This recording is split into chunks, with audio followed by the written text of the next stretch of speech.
how's it been for you working with me? How's it been specifically making adjustments, figuring out what I can do, what I can't do? Maybe a little bit what you said before about making assumptions, maybe about what I can and can't do. I really wanted to know what it's been like for you.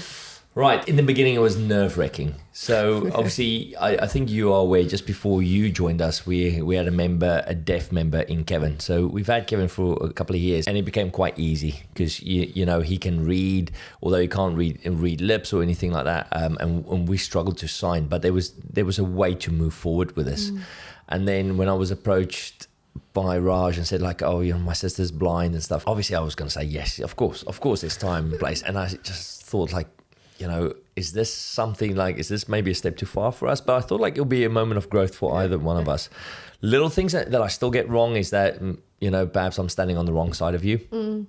Or I was standing with the sun behind my back, so it kind of just blinds out. There's these little things that I beat myself up sometimes because I know it and then I forget about it, and I can see the kind of the discomfort for you in that class and or in that environment.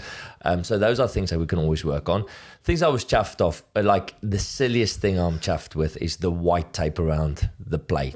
Like, that was such an epiphany for me. It's like by just taping up a white tape around the edges, you can see it all of a sudden, and it kind of just covers a multitude of sins. I've bought 2 more white tape rolls. I was thinking a rainbow coloured tape. Yeah, I've got the white tape in there now, so we can really just tape on stuff.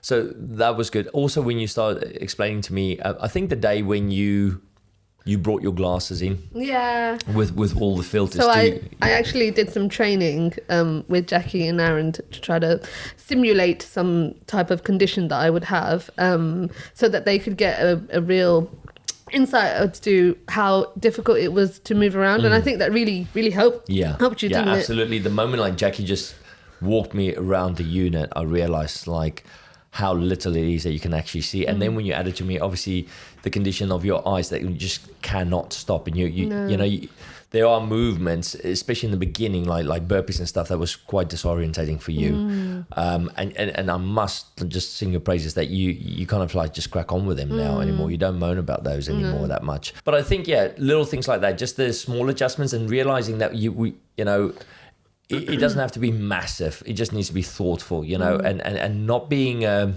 pussyfooting around you, asking you just directly, like, what do you want? Where do you want me? What works? Because the moment we can be super clear without like egos involved, the quicker we can kind of like push you forward and we can progress.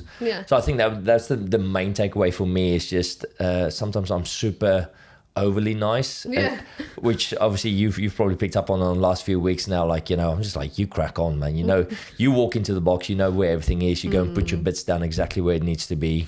But then there are moments where I just like the other day, I forgot to adjust your rings for you. And you just stared at me like, what are you going to do? Like, where's my rings? Maybe I'll just do press ups. Yeah, I'll just do press ups instead. I was like, why are you doing press ups? I was like, oh shit, it's because I didn't sort out the rings. So there are moments that we kind of like drop the ball.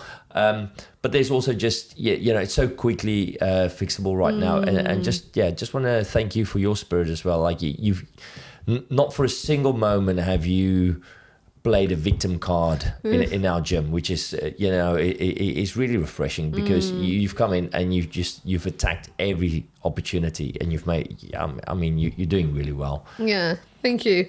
Well, that's, I think, a credit to you as well, because I think you coached me for so long. So it's not just for me, it's I think credit to you as a coach as well.